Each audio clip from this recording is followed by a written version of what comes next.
Beef കൈവശം വെച്ചു അല്ലെങ്കിൽ ബീഫ് പാകം ചെയ്തു എന്ന പേരിലൊക്കെ വടക്കേ ഇന്ത്യൻ സംസ്ഥാനങ്ങളിൽ നിന്നും ആക്രമണ സംഭവങ്ങളുടെ വാർത്തകൾ പുറത്തു വന്നിട്ടുണ്ടെങ്കിലും ഭക്ഷണത്തിൽ ഉള്ളി കണ്ടെന്ന് ആരോപിച്ചുകൊണ്ടുള്ള അക്രമ സംഭവങ്ങൾ ഇതാദ്യമാകും.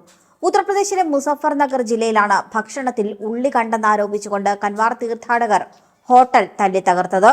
ഗംഗയിൽ നിന്നും ശേഖരിച്ച വെള്ളവുമായി ഹരിദ്വാറിലേക്ക് പോയ കൻവാർ തീർത്ഥാടക സംഘം വഴിക്ക് വെച്ച് ഭക്ഷണം കഴിക്കാൻ ഹോട്ടലിൽ കയറുകയായിരുന്നു. എന്നാൽ കഴിക്കാൻ കൊണ്ടുവച്ച ഭക്ഷണത്തിലെ കറിയിൽ ഉള്ളിക്കഷ്ണം കണ്ടെന്നും പറഞ്ഞ് പാചകക്കാരനുൾപ്പെടെ ഹോട്ടലിലെ ജീവനക്കാരെ മർദ്ദിക്കുകയായിരുന്നു തീർത്ഥാടകർ. ഹോട്ടലിലെ ഫർണിച്ചറുകളും മറ്റ് സാധനങ്ങളുമൊക്കെ തീർത്ഥാടകർ നശിപ്പിച്ചു. മുസാഫർനഗർ ജില്ലയിലെ ഡിസൌന ബ്ലോക്കിൽ ഡൽഹി ഹരിദ്വാർ ഹൈവേയിലെ തൗക് കെവാല ഹിരാൻവി ടൂറിസ്റ്റ് ധാബയാണ് തീർത്ഥാടകർ തല്ലി തകർത്തത്. എന്നാൽ ആശയക്കുഴപ്പം മൂലമാണ് ഇത്തരമൊരു ആക്രമണം സംഭവിച്ചതെന്നും തീർത്ഥാടകർ ഭക്ഷണത്തിൽ ഉള്ളി ഉൾപ്പെടുത്തില്ല എന്ന കാര്യം തങ്ങൾക്കറിയില്ലായിരുന്നുവെന്നും ഹോട്ടൽ ഉടമ പ്രതികരിച്ചു.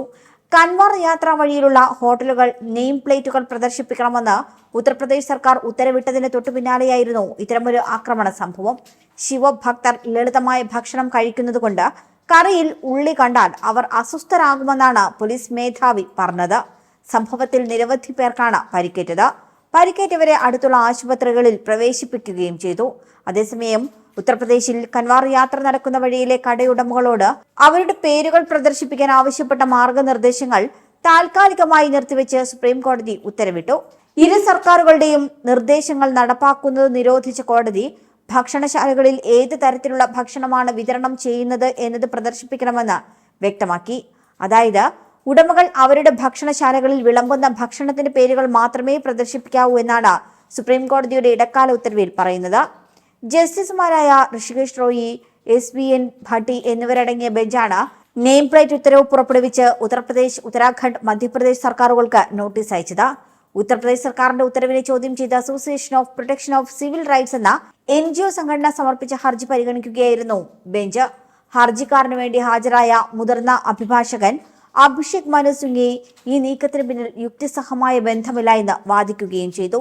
നിയമത്തിന്റെ യാതൊരു അധികാരവുമില്ലാതെയാണ് ഈ ഉത്തരവ് പുറപ്പെടുവിച്ചതെന്നും അഭിഷേക് മനു സിംഗ്വി വാദത്തിനിടെ പറഞ്ഞു. ഉത്തരവ് നടപ്പാക്കാൻ പോലീസ് നിർദ്ദേശങ്ങൾ നൽകിയിട്ടുണ്ടെന്നും ഇതിലൂടെ വർഗീയ ചേരിതിരിവുണ്ടാക്കാനാണ് സർക്കാരുകൾ ശ്രമിക്കുന്നതെന്നും അഭിഷേക് മനു സിംഗ്വി വാദിച്ചു. നിർദ്ദേശത്തിന് നിയമപരമായ പിന്തുണയില്ല എന്നും അദ്ദേഹം കൂട്ടിച്ചേർത്തു. കൻവാർ യാത്ര വഴിയുള്ള എല്ലാ ഭക്ഷണശാലകളോടും ഉടമകളുടെ പേരുകൾ പ്രദർശിപ്പിക്കാൻ മുസഫർനഗർ പോലീസ് കഴിഞ്ഞയാഴ്ചയാണ് നിർദ്ദേശം നൽകിയത്. പിന്നീട് യോഗി ആദിത്യനാഥിന്റെ നേതൃത്വത്തിലുള്ള UP സർക്കാർ ഉത്തരവ് സംസ്ഥാനത്തുടനീളം വ്യാപിപ്പിച്ചു. ഉത്തരാഖണ്ഡ്, മധ്യപ്രദേശ് സർക്കാരുകളും ഇത് പിന്തുടർന്നു.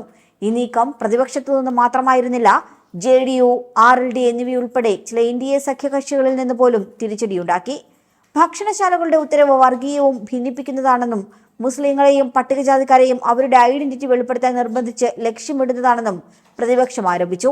എന്നാൽ ക്രമസമാധാന പ്രശ്നങ്ങളും തീർത്ഥാടകരുടെ മതവികാരവും കണക്കിലെടുത്തുകൊണ്ടാണ് നടപടിയെന്ന് UP, ഉത്തരാഖണ്ഡ്, മധ്യപ്രദേശ് എന്നിവിടങ്ങളിൽ അധികാരത്തിലുള്ള BJPയും പറയുന്നു.